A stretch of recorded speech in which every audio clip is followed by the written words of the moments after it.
नमस्कार दोस्तों, point two point YouTube channel पर आप सभी का स्वागत है। तो आइए ज्योग्राफी की पीवाईक्यू सीरीज की नेक्स्ट वीडियो शुरू करते हैं।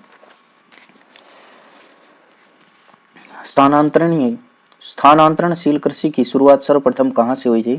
तो ये शुरू हुई थी थाईलैंड से। चलिए नेक्स्ट देखते हैं। झूम है। झूम एक प्रकार की कृषि है। झूम कृषि का एक प्रकार है।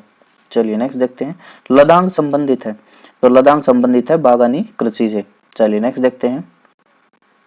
लदांग चलवासी कृषि किस देश से संबंधित है?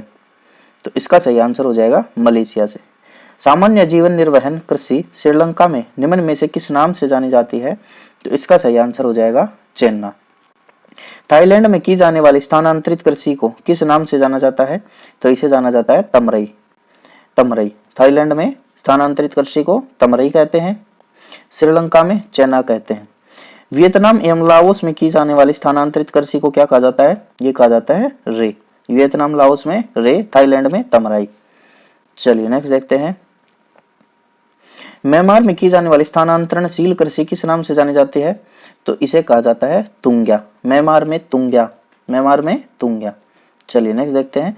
निम्नलिखित में से कौन सही सुमेलित है? तो देखते हैं। श्रीलंका में चेन्ना सही है। जायरे में मसोले, ये भी सही है। इंडोनेशिया में हुम्मा, ये भी सही है। तो 1 2 3 तीनों सही हैं। श्रीलंका में चेन्ना, जायरे में मसोले, इंडोनेशिया में हुम्मा। ठीक है। चलिए नेक्स्ट देखते हैं। निम्नलिखित में से कौन सुमेलित नहीं है? तो देखते हैं कौन सा नहीं है। टावी मालागासी सही है। मसोले कांगो सही है। ये कांगो जायरे एक ही है, कभी सोचो कि ऊपर जायरे था नीचे कांगो, ये एक ही है, अलग अलग नाम है। ये पहले कांगो कहते हैं, अब जायरे। तमराई थाईलैंड बिल्कुल सही है। चेन्ना म्यांमार बिल्कुल गलत है। चेन्ना श्रीलंका। चेन्ना श्रीलंका। चेन्ना श्रीलंका। चलिए नेक्स्ट देखते हैं। निम्नलिखित में से कौन सुमेलित नहीं है? रे वियतनाम सही है। रोक्का ब्राजील, ये भी सही है। कैंगिन फिलीपींस, ये भी सही है। लदांग म्यांमार, ये गलत है। लदांग म्यांमार में नहीं कहते, मलेशिया में कहते। मलेशिया। रोक्का ब्राजील, लदांग मलेशिया, रे वियतनाम, कैंगिन फिलीपींस। चलिए नेक्स्ट देखते हैं। ट्रैक फार्मिंग का अभिप्राय है। तो इसका सही आंसर हो जाएगा बागवानी कृषि से। ट्रैक फार्मिंग का अभिप्राय है बागवानी कृषि से। महानगरों के बाहरी भाग में की जाने वाली फलों, सब्जियों एवं फूलों की गहन कृषि को क्या कहा जाता है? तो इसे कहा जाता है बाजार कृषि। क्या कहा जाता है? बाजार कृषि। चलिए नेक्स्ट देखते हैं। डेयरी फार्मिंग के लिए आवश्यकता होती है। तो इसका सही आंसर हो जाएगा डेयरी फार्मिंग के लिए अधिक पूंजी, अधिक श्रम की आवश्यकता होती है। अधिक पूंजी तथा अधिक श्रम की आवश्यकता होती है।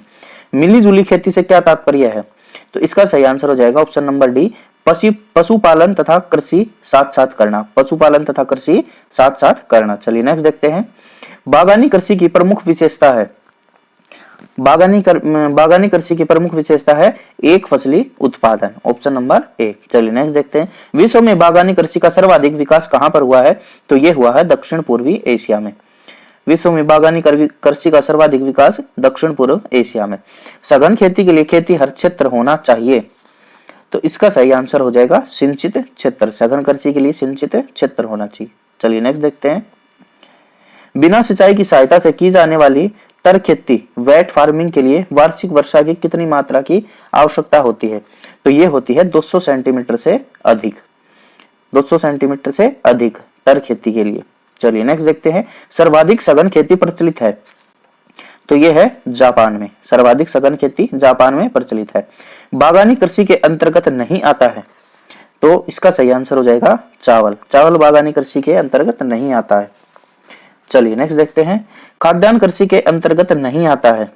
तो खाद्यान्न कृषि के अंतर्गत कौन नहीं आता है? गन्ना की कृषि खाद्यान्न कृषि के अंतर्गत नहीं आती है। चलिए नेक्स्ट देखते हैं। किस प्रकार की कृषि के अंतर्गत बड़े बड़े फार्मों की स्थापना करके कारखानों की भांति किसी एक ही फसल की कृषि की जाती है? तो इसका सही आंसर हो जाएगा रोपण अथवा बागानी कृषि। रोपण अथवा बागानी कृषि। विश्व में किस प्रकार की कृषि का सर्वाधिक प्रचलन है?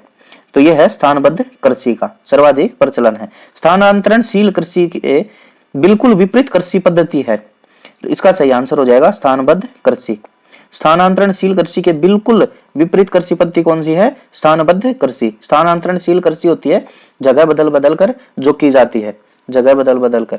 एक जगह वन को साफ किया, वहां पर कृषि कर ली, 2 साल, एक थोड़े साल के बाद वहां जो भूमि का उपजाऊपन खत्म हुआ तो उस जगह छोड़कर दूसरी जगह पे कृषि कर ली। ये होती है स्थानांतरणशील कृषि। और स्थानबद्ध कृषि होती है जैसे हम लोग करते हैं एक ही जगह पे एक खेत में, वो होती है स्थानबद्ध कृषि। चलिए नेक्स्ट देखते हैं। स्थानांतरणशील कृषि का अन्य नाम है, तो इसका सही आंसर हो जाएगा ऑप्शन नंबर सी, बुश फैलो कृषि तथा काटना एवं जलाना कृषि। बुश फैलो कृषि और काटना जलाना कृषि स्थानांतरणशील कृषि के अन्य नाम है। चलिए नेक्स्ट देखते हैं। किस प्रकार की कृषि में फसलों का अधिकाधिक उत्पादन प्राप्त करने के लिए भूमि की प्रत्येक इकाई पर अधिक मात्रा में पूंजी एवं श्रम का प्रयोग किया जाता है? तो इसका सही आंसर हो जाएगा गहन कृषि में, गहन कृषि में। चलिए नेक्स्ट देखते हैं। विस्तृत आकार वाले खेतों पर यांत्रिक विधियों से की जाने वाली कृषि क्या कहलाती है? तो इसका सही आंसर हो जाएगा विस्तृत कृषि। विस्तृत आकार, बड़े बड़े आकार के खेतों में यांत्रिक विधियों द्वारा मतलब मशीनों के अधिक प्रयोग से की जाने वाली कृषि कहलाती है विस्तृत कृषि। चलिए नेक्स्ट देखते हैं। व्यापारिक स्तर पर की जाने वाली सब्जियों एवं फलों फूलों की कृषि जिसके परिवहन में ट्रकों का अधिक प्रयोग होता है कौन सी कहलाती है? तो उसे कहा जाता है truck farming, truck farming, truck farming. चलिए नेक्स्ट देखते हैं। सोवियत संघ का स्टेपी, संयुक्त राज्य अमेरिका का मध्यवर्ती एवं पश्चिमी मैदानी भाग, कनाडा का प्रेरी क्षेत्र, अर्जेंटीना का पंपास क्षेत्र तथा ऑस्ट्रेलिया का डाउन क्षेत्र किस प्रकार की कृषि के लिए प्रसिद्ध है? तो यह है विस्तृत कृषि के लिए। चलिए नेक्स्ट देखते हैं। निम्न में से कौन ट्रक फार्मिंग का दूसरा नाम है? तो इसे कहा जाता है विपणन बागवानी। ट्रक फार्मिंग का दूसरा नाम विपणन बागवानी। चलिए नेक्स्ट देखते हैं। गहन कृषि से संबंधित नहीं है, तो इसका सही आंसर हो जाएगा कनाडा में गेहूं की कृषि गहन कृषि से संबंधित नहीं है। चलिए नेक्स्ट देखते हैं। निम्नलिखित में से कौन सा तत्व विस्तृत कृषि में समाविष्ट नहीं है? तो इसका सही आंसर हो जाएगा प्रति व्यक्ति अधिक उत्पादन विस्तृत कृषि में समाविष्ट नहीं है। चलिए नेक्स्ट देखते हैं। दोस्तों, ये जो ऑप्शन मैं छोड़ देता हूं जिन्हें नहीं पढ़ता, मैं इसलिए नहीं पढ़ता कि आपका टाइम ज्यादा वेस्ट ना हो, इसलिए इन ऑप्शनों को भी आप जरूर पढ़ा कीजिए। इससे आपकी पढ़ने की जो स्पीड है वो बढ़ेगी, आपकी रीडिंग स्पीड बढ़ेगी, जिससे आपको बहुत फायदा होगा। चलिए नेक्स्ट देखते हैं। एशिया महाद्वीप के मानसूनी जलवायु वाले क्षेत्रों तथा जहां जनसंख्या का बहुत अधिक घनत्व पाया जाता है में किस प्रकार की कृषि की जाती है? तो वहां पर की जाती है गहन जीविका कृषि। चलिए नेक्स्ट देखते हैं। रेशम के उत्पादन हेतु व्यापारिक स्तर पर रेशम के कीड़ों का पाला जाना क्या कहलाता है? तो इसे कहा जाता है सेरीकल्चर, सेरीकल्चर। चलिए नेक्स्ट देखते हैं। व्यापारिक उद्देश्यों की पूर्ति हेतु समुद्री जीवों के उत्पादन की क्रिया क्या कहलाती है? तो इसे कहा जाता है मैरीकल्चर। ये ध्यान रखिएगा, व्यापारिक उद्देश्यों की पूर्ति हेतु समुद्री जीवों के उत्पादन की क्रिया मैरीकल्चर कहलाती है। और मछलियों का उत्पादन पिसीकल्चर कहलाता है। चलिए नेक्स्ट देखते हैं। व्यापारिक स्तर पर की जाने वाली मछली पालन की क्रिया को क्या कहा जाता है? क्या कहा जाता है इसे? तो इसको कहा जाता है पिसीकल्चर, पिसीकल्चर। मछली पालन की क्रिया को पिसीकल्चर और समुद्री जीवों के उत्पादन की क्रिया को मैरीकल्चर। ध्यान रखिएगा दोनों चीजें। वनों के संरक्षण एवं संवर्धन से संबंधित क्रिया क्या कहलाती है? तो इसका सही आंसर हो जाएगा सिल्वीकल्चर। वनों के संरक्षण एवं संवर्धन से संबंधित क्रिया कहलाती है सिल्वीकल्चर। चलिए नेक्स्ट देखते हैं। व्यापारिक स्तर पर की जाने वाली फूलों की कृषि को क्या कहा जाता है? तो इसका सही आंसर हो जाएगा फ्लोरिकल्चर। व्यापारिक स्तर पर की जाने वाली विभिन्न प्रकार के फलों का उत्पादन क्या कहलाता है? तो इसे कहा जाता है हॉर्टिकल्चर। फलों के उत्पादन को हॉर्टिकल्चर। व्यापारिक स्तर पर शहद उत्पादन हेतु किया जाने वाला मधुमक्खी या मौन पालन क्या कहलाता है? तो इसको कहा जाता है एपीकल्चर। मधुमक्खी पालन को मधुमक्खी या मौन पालन, इसे कहा जाता है एपीकल्चर। जमीन पर फैलने वाली सब्जियों की व्यापारिक कृषि क्या कहलाती है? तो इसे कहा जाता है ओलेरीकल्चर। सब्जियों की कृषि ओलेरीकल्चर। चलिए नेक्स्ट देखते हैं। सेरीकल्चर का संबंध किससे है? सेरीकल्चर का संबंध है रेशम कीट से। सेरीकल्चर रेशम कीट। मैरीकल्चर में किसका उत्पादन किया जाता है? तो मैरीकल्चर में किया जाता है समुद्री जीवों का। चलिए नेक्स्ट देखते हैं। सूची 1, सूची 2। एपीकल्चर, एपीकल्चर हो जाएगा शहद से। सेरीकल्चर ये हो जाएगा रेशम से। पीसीकल्चर मत्स्य से। और विटीकल्चर अंगूर से, विटिकल्चर अंगूर से। चलिए नेक्स्ट देखते हैं, सोपान कृषि कहां पर की जाती है? तो सोपान कृषि की जाती है पहाड़ों की ढलानों पर, पहाड़ की ढलानों पर। झूम कृषि कहां पर की जाती है? झूम कृषि की जाती है उत्तर पूर्व भारत में, उत्तर पूर्व भारत में। चलिए नेक्स्ट देखते हैं, सुमेलित कीजिए सूची 1 सूची 2। तो करते हैं, चलिए। फ्लोरिकल्चर फूलों की कृषि, सिल्वीकल्चर सिल्वीकल्चर है वन संरक्षण व संवर्धन से संबंधित, मैरीकल्चर समुद्री जीवों का उत्पादन, और हॉर्टिकल्चर फलों का उत्पादन, हॉर्टिकल्चर फलों का उत्पादन। फ्लोरिकल्चर फूलों की कृषि, सिल्वीकल्चर वन संरक्षण संवर्धन, मैरीकल्चर समुद्री जीवों का उत्पादन, हॉर्टिकल्चर फलों का उत्पादन। चलिए नेक्स्ट देखते हैं, सघन खेती का संबंध किससे है? तो इसका सही आंसर हो जाएगा ऑप्शन नंबर सी, मौजूदा भूमि के सघन उपयोग से उपज बढ़ाना। मौजूदा भूमि के सघन उपयोग से उपज बढ़ाना सघन खेती कहलाती है। चलिए नेक्स्ट देखते हैं, झूम खेती को डैश भी कहते हैं? तो झूम खेती को स्थानांतरित कृषि भी कहते हैं। तो चलिए नेक्स्ट क्वेश्चन देखते हैं, एनु जनजाति कहाँ पाई जाती है? तो इसका सही आंसर हो जाएगा जापान में। एनु जनजाति जापान में पाई जाती है। चलिए नेक्स्ट देखते हैं, लाई जनजाति का निवास क्षेत्र कहाँ है? तो इसका सही आंसर हो जाएगा म्यांमार में। लाई जनजाति म्यांमार की। ब्रिटेन नामक पर्वतीय जनजाति कहाँ पाई जाती है? तो ये पाई जाती है फ्रांस में। ब्रिटेन देख के ग्रेट ब्रिटेन मत कर देना। ब्रिटेन नामक पर्वतीय जनजाति पाई जाती है फ्रांस में। माओरी जनजाति का निवास क्षेत्र कौन सा है? तो ये है न्यूजीलैंड, माओरी न्यूजीलैंड की। सेमांग जनजाति का निवास क्षेत्र, सेमांग पाई जाती है मलेशिया में। चलिए नेक्स्ट देखते हैं, पर्वतीय क्षेत्रों में निवास करने वाली एटा जनजाति कहाँ पाई जाती है? तो ये पाई जाती है फिलीपींस में। एटा जनजाति फिलीपींस की। अफरीदिस जनजाति का निवास क्षेत्र है? तो अफरीदिस जनजाति है पाकिस्तान की। अफरीदिस जनजाति पाकिस्तान की। ऑस्ट्रेलिया के मूल निवासियों को किस नाम से जाना जाता है? तो इनको कहा जाता है एबोर्जिन्स। ऑस्ट्रेलिया के मूल निवासियों को एबोर्जिन्स कहा जाता है। चलिए नेक्स्ट देखते हैं, और माओरी, माओरी न्यूजीलैंड के। न्यूजीलैंड के मूल निवासियों को किस नाम से जाना जाता है? तो इन्हें कहा जाता है माओरी। ठीक है, ऑस्ट्रेलिया के एबोर्जिन्स, न्यूजीलैंड के माओरी। निम्नलिखित में से कौन नाइजीरिया के मूल निवासी हैं? तो नाइजीरिया के मूल निवासी हैं होसा। नाइजीरिया के मूल निवासी होसा। निम्नलिखित में से कौन सी जनजाति नील नदी की घाटी क्षेत्र में निवास करती है? तो इसका सही आंसर हो जाएगा फेला। फेला जनजाति नील नदी की घाटी क्षेत्र में निवास करती। चलिए नेक्स्ट देखते हैं, एस्किमो निवासी हैं। एस्किमो कनाडा के निवासी, कनाडा की जनजातियां, जो कि इनके घरों को इग्लू कहा जाता है। ये बर्फ के घर बनाकर रहते हैं, जो गोल होते हैं बर्फ के घर, उनको इग्लू कहा जाता है। चलिए नेक्स्ट देखते हैं, एस्किमो लोगों द्वारा टुंड्रा क्षेत्र में बर्फ के टुकड़ों की सहायता से बनाए गए अर्धगोलाकार आवासों को क्या कहा जाता है? तो ये इग्लू कहा जाता है। एस्किमो के घरों को इग्लू कहा जाता है। चलिए नेक्स्ट देखते हैं, एस्किमो लोगों का ग्रीष्मकालीन निवास गृह क्या कहलाता है? तो एस्किमो लोगों का ग्रीष्मकालीन निवास गृह कहलाता है ट्यूपिक। जो सर्दियों का होता है उसे इग्लू कहते हैं, और गर्मियों के निवास गृह को ट्यूपिक कहते हैं। चलिए नेक्स्ट देखते हैं, उमियाक क्या है? तो उमियाक है एस्किमो लोगों द्वारा शिकार में प्रयुक्त नौका। एस्किमो लोगों द्वारा शिकार में प्रयुक्त नौका को उमियाक कहते हैं। चलिए नेक्स्ट देखते हैं, एस्किमो जनजाति के लोग स्लेज का निर्माण किससे करते हैं? तो इसका सही आंसर हो जाएगा सील की हड्डियों से। एस्किमो जनजाति के लोग स्लेज का निर्माण सील की हड्डियों से करते हैं। चलिए नेक्स्ट देखते हैं, शिकार के लिए हार्पून का प्रयोग कौन सी जनजाति करती है? तो ये करती है एस्किमो। शिकार के लिए हार्पून का प्रयोग, हार्पून हथियार का प्रयोग एस्किमो जनजाति करती है। एस्किमो लोगों का मुख्य व्यवसाय क्या है? तो इनका मुख्य व्यवसाय है आखेट व मत्स्यन। आखेट व मत्स्यन, आखेट मतलब शिकार। चलिए नेक्स्ट देखते हैं, कयाक क्या है? तो कयाक है एस्किमो द्वारा आवागमन के लिए प्रमुख साधन के रूप में प्रयुक्त नौका। कयाक कहते हैं एक तरह की नाव को, जो एस्किमो यूज करते हैं। चलिए नेक्स्ट देखते हैं, निम्नलिखित में से कौन सी जनजाति वृक्षों पर निवास करती है? तो इसका सही आंसर हो जाएगा पिग्मी जनजाति वृक्षों पर निवास करती है। निम्नलिखित में से किस प्रदेश में पिग्मी पाए जाते हैं? तो ये पाए जाते हैं विषुवत रेखीय वनों में, विषुवत रेखीय वनों में। श्रीलंका में रहने वाले पिग्मी को किस नाम से जाना जाता है? तो इनको कहा जाता है वेदा। श्रीलंका में पिग्मी को वेदा कहा जाता है। न्यू गिनी में पाए जाने वाले पिग्मी को किस नाम से जाना जाता है? तो इनको कहा जाता है पैपुआ। पैपुआ।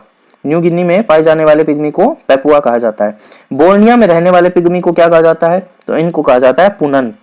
पुनन, बोर्निया के पिग्मी को पुनन कहा जाता है। चलिए नेक्स्ट देखते हैं। बुशमैन का संबंध है, तो बुशमैन का संबंध है कालाहारी मरुस्थल से। बुशमैन जनजाति कालाहारी मरुस्थल में पाई जाती है। किस जनजाति के लोग सर्वभक्षी की श्रेणी में आते हैं? तो ये आते हैं बुशमैन जनजाति के लोग सर्वभक्षी की श्रेणी में आते हैं। विश्व के किस मरुस्थल में बुशमैन नामक चलवासी जनजाति के लोग रहते हैं? तो ये होते हैं कालाहारी मरुस्थल में। चलिए नेक्स्ट देखते हैं। निम्नलिखित में से कौन सी जनजाति पूर्णतः शाकाहारी है? तो यह है सेमांग जनजाति। सेमांग जनजाति पूर्णतः शाकाहारी है। किर्गिज एक घुमक्कड़ जनजाति है, तो किर्गिज मध्य एशिया की एक घुमक्कड़ जनजाति है। किर्गिज मध्य एशिया की जनजाति। चलिए नेक्स्ट देखते हैं। किस जनजाति का संबंध भूमध्य रेखीय प्रदेश से नहीं है? तो इसका सही आंसर हो जाएगा किर्गिज। किर्गिज कहाँ की है?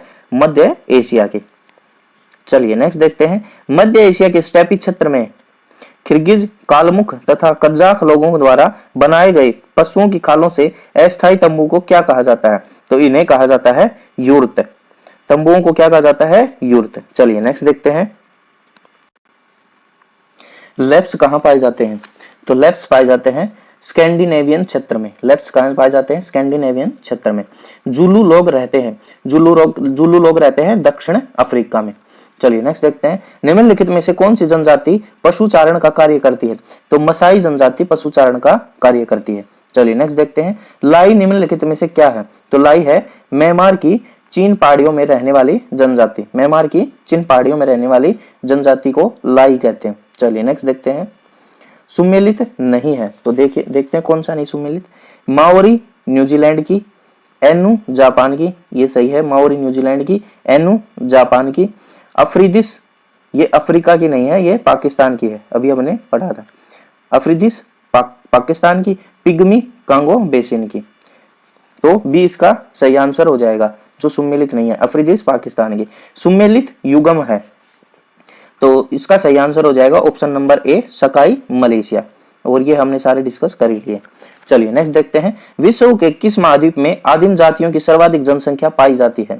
तो ये पाई जाती है अफ्रीका महाद्वीप में। आदिम जातियों की सर्वाधिक जनसंख्या अफ्रीका महाद्वीप में पाई जाती है। चलिए नेक्स्ट देखते हैं।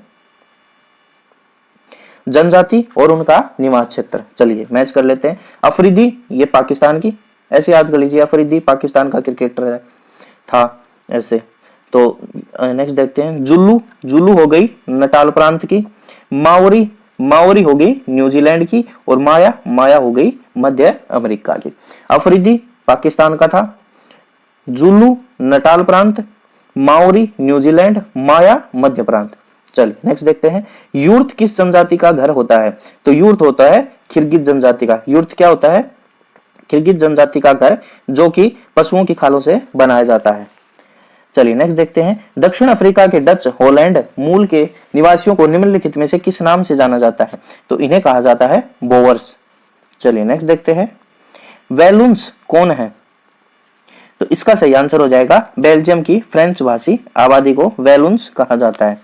बेल्जियम की फ्रेंच भाषी आबादी वैलून्स। निम्नलिखित में से कौन सा कथन सत्य है? तो चलिए देखते हैं। पिग्मी मुख्यतः उष्ण वर्षावन क्षेत्र में निवास करते हैं, बिल्कुल सही है। बुशमैन कालाहारी मरुस्थल में निवास करते हैं, ये भी बिल्कुल सही है। हॉटेनटोट नामीब मरुस्थल में निवास करते हैं। हॉटेनटोट नामीब मरुस्थल में निवास करते हैं, ये भी सही है। तो ऑप्शन नंबर डी। चलिए नेक्स्ट देखते हैं। कचिन क्या है? तो कचिन है म्यांमार की एक जनजाति। कचिन क्या है? म्यांमार की एक जनजाति। चलिए नेक्स्ट देखते हैं। जनजाति और क्षेत्र। चलिए मैच करते हैं। किर्गिज, किर्गिज हो गए मध्य एशिया।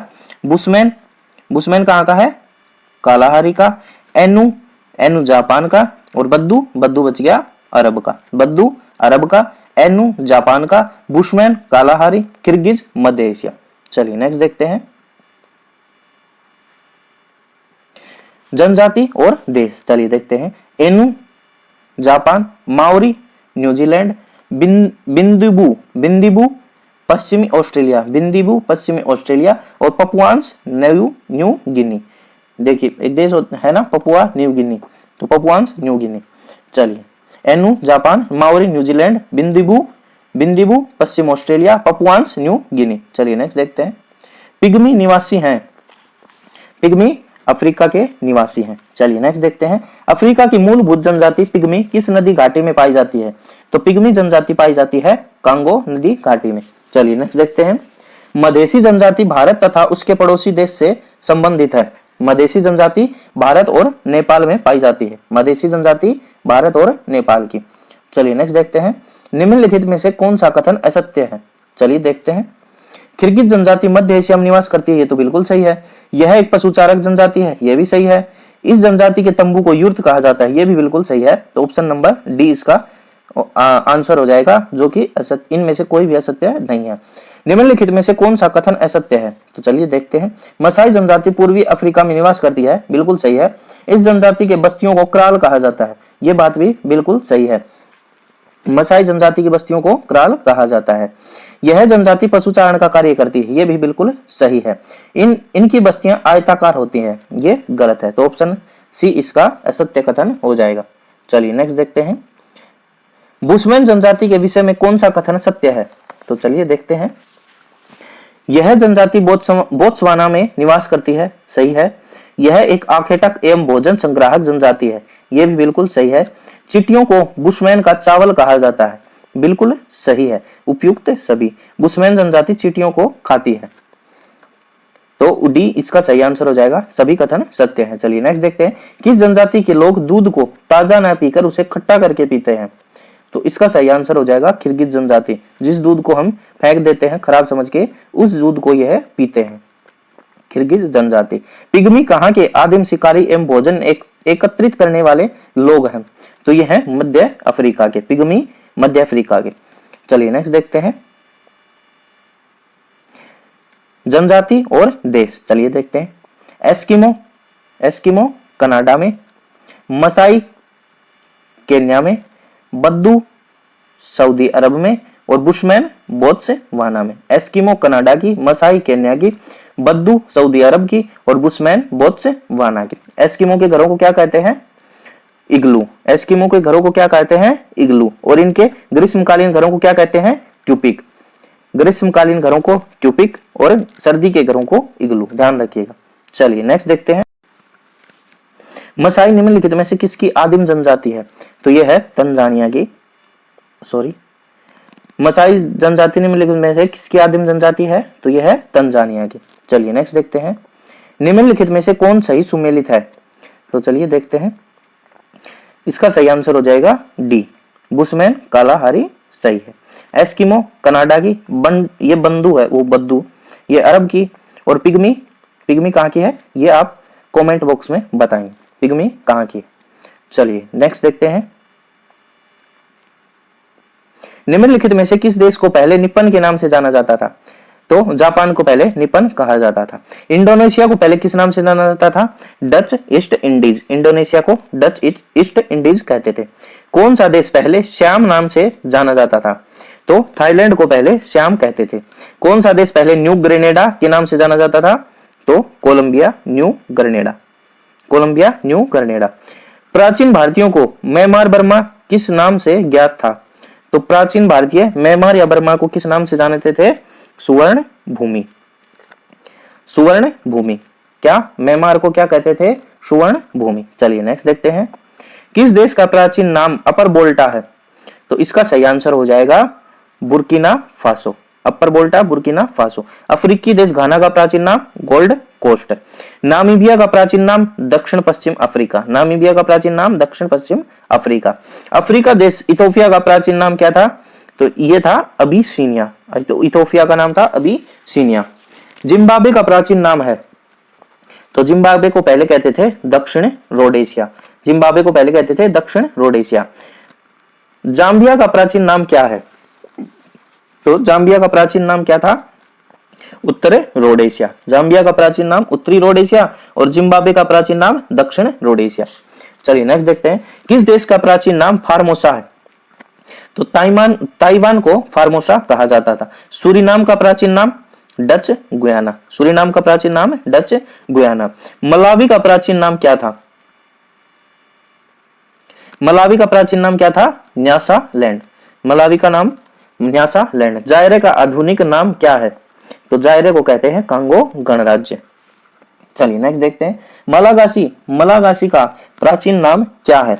तो मलागासी को कहते थे मेडागास्कर।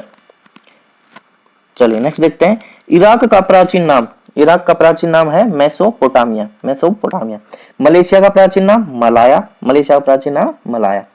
चलिए नेक्स्ट देखते हैं, संयुक्त अरब गणराज्य का प्राचीन नाम है, तो इसे कहते थे इजिप्ट, इजिप्ट, संयुक्त अरब गणराज्य इजिप्ट। श्रीलंका को पहले किस नाम से जाना जाता था? तो श्रीलंका को पहले कहते थे सिलोन, श्रीलंका को सिलोन। नीदरलैंड को पहले किस नाम से जाना जाता था? नीदरलैंड को कहते थे होलैंड। बोत्सवाना का प्राचीन नाम है, बोत्सवाना का प्राचीन नाम है बेचुआना लैंड, बेचुआना लैंड। ये Bechuanaland, option number D, Botswana 22 का डी। चलिए नेक्स्ट देखते हैं, लेसेथा का प्राचीन नाम है, तो लेसेथा का प्राचीन नाम क्या है? वासुटो लैंड, लेसेथो का प्राचीन नाम है वासुटो लैंड। दक्षिण पूर्वी एशिया देश कंबोडिया का प्राचीन नाम क्या था? तो इसे कहा जाता था कंप्यूचिया, कंबोडिया को कंप्यूचिया। किस देश का प्राचीन नाम पर्सिया है? तो ईरान को पर्सिया कहते थे। पुरानी कॉलोनी नॉर्दर्न रोडेशिया का नया नाम क्या है? जाम्बिया, नॉर्दर्न रोडेशिया मतलब उत्तरी रोडेशिया, जाम्बिया, और जिम्बाब्वे दक्षिण रोडेशिया। चलिए नेक्स्ट देखते हैं, पुराना नाम नया नाम। चलिए मैच कर लेते हैं, श्याम थाईलैंड का, श्याम किसे कहते थे? थाईलैंड को। फार्मोसा ताइवान को कहते थे, फार्मोसा ताइवान को। मेसोपोटामिया इराक को कहते थे, मेसोपोटामिया इराक को। और बर्मा म्यांमार को, बर्मा म्यांमार को। चलिए नेक्स्ट देखते हैं, इंडोनेशिया की राजधानी का प्राचीन नाम क्या है? तो इंडोनेशिया की राजधानी जकार्ता का प्राचीन नाम क्या था? बटाविया, जकार्ता का प्राचीन नाम क्या था? बटाविया। जिम्बाब्वे की राजधानी हरारे का प्राचीन नाम क्या है? सेलिसबरी, हरारे का प्राचीन नाम था सेलिसबरी। जिम्बाब्वे की राजधानी क्या है? हरारे। अमेरिका नगर केप कैनेडी का प्राचीन नाम क्या था? तो इसे कहा जाता था केप कनेरवेल, केप कैनेडी का प्राचीन नाम केप कनेरवेल। जायरे की राजधानी किंशासा का प्राचीन नाम क्या था? तो ये था लियोपोल्डविले, लियोपोल्डविले। जायरे की राजधानी किंशासा, लियोपोल्डविले। चलिए नेक्स्ट देखते हैं, रूसी नगर लेनिनग्राड का प्राचीन नाम है, तो ये था पेट्रोग्राड और सेंट पीटर्सबर्ग, पेट्रोग्राड और सेंट पीटर्सबर्ग लेनिनग्राड के प्राचीन नाम थे, ऑप्शन नंबर सी। चलिए नेक्स्ट देखते हैं, जाम्बिया की राजधानी बांजुल का प्राचीन नाम है, तो बांजुल का प्राचीन नाम क्या था? बाथरस्ट, बाथरस्ट। जाम्बिया की राजधानी बांजुल का प्राचीन नाम बाथरस्ट। नॉर्वे की राजधानी ओस्लो का प्राचीन नाम क्रिस्टीना। तुर्की की राजधानी अंकारा का प्राचीन नाम अंगोरा। निम्नलिखित में से किस नगर का प्राचीन नाम सगान है?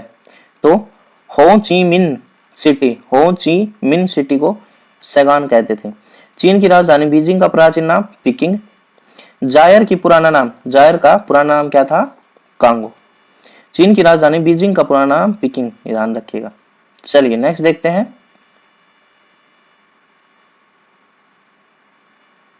निम्नलिखित में से किसे पूर्व का मोती कहा जाता है? तो पूर्व का मोती किसे कहते हैं? श्रीलंका को। निम्नलिखित में से कौन सा देश चरागाहों का स्वर्ग कहलाता है? न्यूजीलैंड को चरागाहों का स्वर्ग कहते हैं। किस देश को सफेद हाथियों की भूमि कहा जाता है? थाईलैंड को सफेद हाथियों की भूमि कहा जाता है। हॉर्न ऑफ अफ्रीका में शामिल किए जाने वाले देश हैं, मतलब हॉर्न ऑफ अफ्रीका में कौन से देश शामिल हैं? तो ये हैं इथोपिया, सोमालिया, जिबूती। जब आप अफ्रीका महाद्वीप देखेंगे तो कुछ अफ्रीका महाद्वीप में कुछ ऐसी आकृति बनती है थोड़ी सी पूर्व की तरफ में, तो इसे कहते हैं हॉर्न ऑफ अफ्रीका, इसे कहते हैं हॉर्न ऑफ अफ्रीका। तो इसमें देश पूछ रहा है कौन से हैं, तो इसमें है इथोपिया, सोमालिया और जिबूती। चलिए नेक्स्ट देखते हैं, निम्नलिखित देशों में किसे मगरिब के नाम से जाना जाता है? तो मगरिब कहते हैं मोरक्को, अल्जीरिया और ट्यूनीशिया, मोरक्को, अल्जीरिया और ट्यूनीशिया। चलिए नेक्स्ट देखते हैं, विश्व की हेलीपोर्ट की राजधानी के नाम से कौन सा देश जाना जाता है? तो इसे कहा जाता है दक्षिण कोरिया को। विश्व की हेलीपोर्ट की राजधानी दक्षिण कोरिया। किस देश को वनों का देश कहा जाता है? कांगो प्रजातांत्रिक गणराज्य को, कांगो प्रजातांत्रिक गणराज्य को वनों का देश कहते हैं। यूरोप के किस देश को लघु यूरोप कहा जाता है? तो ये कहा जाता है फ्रांस को। चलिए नेक्स्ट देखते हैं, बेनेलक्स देशों में कौन सा देश सम्मिलित नहीं है?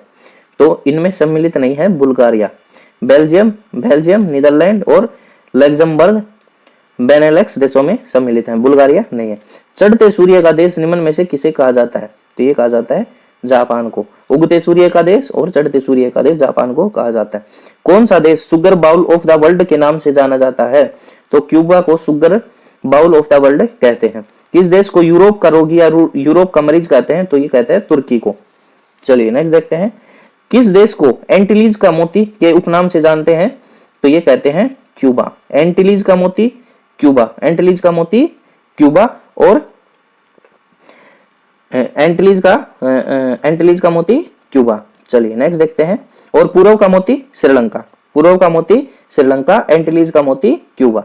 निम्नलिखित देशों में से किसे झीलों की वाटिका कहा जाता है? तो झीलों की वाटिका किसे कहते हैं? ये कहते हैं फिनलैंड को। झीलों की वाटिका फिनलैंड। चलिए नेक्स्ट देखते हैं। किस देश को उगते हुए सूर्य की भूमि कहा जाता है? जापान को। कौन सा देश अर्धरात्रि के सूर्य का देश जाना जाता है? नॉर्वे। चलिए नेक्स्ट देखते हैं। निम्नलिखित में से किसे डूबते सूर्य का देश कहा जाता है? तो ये कहा जाता है ब्रिटेन को। निम्नलिखित में से किसे दक्षिण का ब्रिटेन कहा जाता है? न्यूजीलैंड को दक्षिण का ब्रिटेन कहते हैं। न्यूजीलैंड को दक्षिण का ब्रिटेन कहते हैं। निम्नलिखित में से किसे अग्निद्वीप के नाम से जाना जाता है? तो अग्निद्वीप किसे कहा जाता है? आइसलैंड को। निम्नलिखित में से किसे पश्चिम एशिया का स्विट्जरलैंड कहा जाता है? पश्चिम एशिया का स्विट्जरलैंड लेबनान। निम्नलिखित में से किसे झीलों का देश कहा जाता है? फिनलैंड को झीलों का देश कहते हैं। तड़ित झंझाओं का देश किसे कहते हैं? तो भूटान को तड़ित झंझाओं का देश कहते हैं। स्वर्णिम पगोड़ा का देश म्यांमार को कहते हैं। एशिया का प्रवेश द्वार किसे कहते हैं? तुर्की को। किस देश को दक्षिण अमेरिका महाद्वीप का प्रवेश द्वार कहा जाता है? तो दक्षिण अमेरिका महाद्वीप का प्रवेश द्वार कौन सा है? वेनेजुएला। किस देश को सांपों का देश कहते हैं? ब्राजील को सांपों का देश कहते हैं। कंगारुओं का देश ऑस्ट्रेलिया। चलिए नेक्स्ट देखते हैं। लिटिल वेनिस के उपनाम से किसे जाना जाता है? तो लिटिल वेनिस कहा जाता है वेनेजुएला को। लिटिल वेनिस किसे कहते हैं? वेनेजुएला। निम्नलिखित में से किसे यूरोप का अखाड़ा कहा जाता है? बेल्जियम को यूरोप का अखाड़ा कहते हैं। यूरोप का खेल का मैदान किसे कहते हैं? यूरोप का खेल का मैदान किसे कहते हैं? स्विट्जरलैंड को। मरकत द्वीप के नाम से जाना जाता है आयरलैंड। मरकत द्वीप किसे कहते हैं? मरकत द्वीप, मरकत द्वीप आयरलैंड, मरकत द्वीप आयरलैंड। निम्नलिखित में से किसे केकों का देश कहा जाता है? केकों का देश किसे कहते हैं? स्कॉटलैंड को। केकों का देश स्कॉटलैंड को। मपिल लीफ का देश, मपिल लीफ का देश किसे कहते हैं? पुर्तगाल को। मपिल लीफ का देश किसे कहते हैं? पुर्तगाल को। कौन सा देश विश्व का कहवा पात्र के नाम से जाना जाता है? कहवा पात्र ब्राजील को कहते हैं। येलो पेरिल, येलो पेरिल के नाम से कौन सा देश जाना जाता है? ये चीन को कहते हैं येलो पेरिल। सेकंड न्यू फाउंडलैंड के नाम से प्रसिद्ध है? तो जापान। Second new फाउंडलैंड।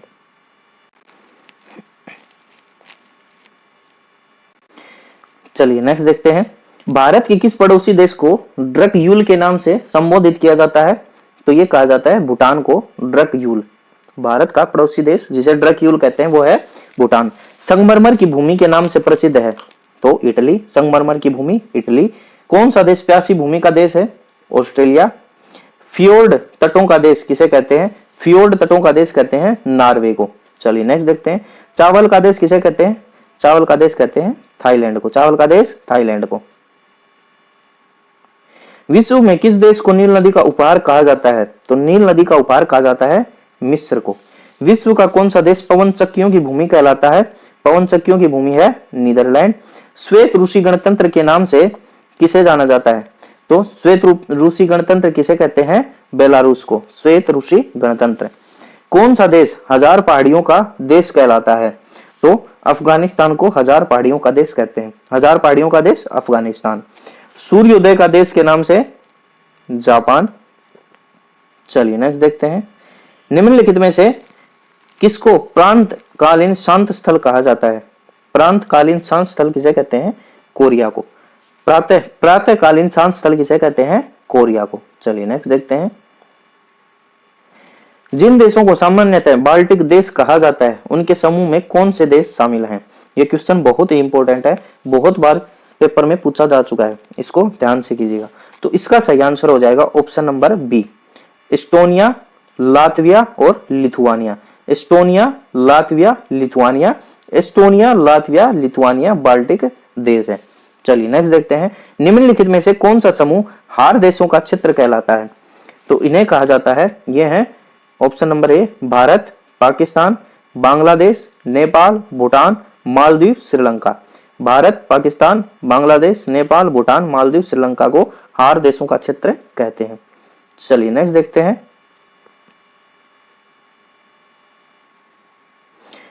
निम्नलिखित में कौन सा देश कृषि की प्रधानता तथा हिमालय की भांति आल्प्स पर्वत की उपस्थिति के कारण यूरोप का भारत कहलाता है?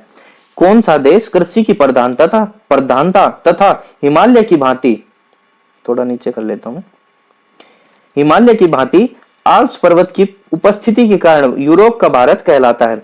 तो यूरोप का भारत किसे कहते हैं?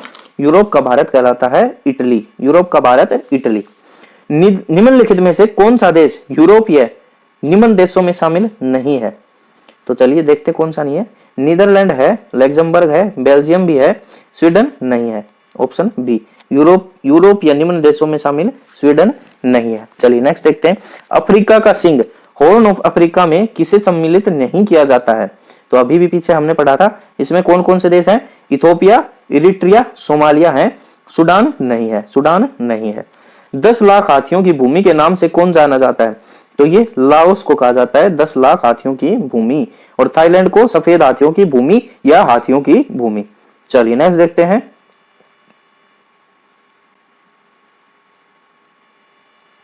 पवित्र भूमि के नाम से जाना जाता है। तो पवित्र भूमि किसे कहते हैं? फिलिस्तीन को। पवित्र भूमि फिलिस्तीन। निम्नलिखित में से कौन सही सुमेलित है? तो देखते हैं, हर्मिट किंगडम दक्षिण कोरिया को कहा जाता है हर्मिट किंगडम।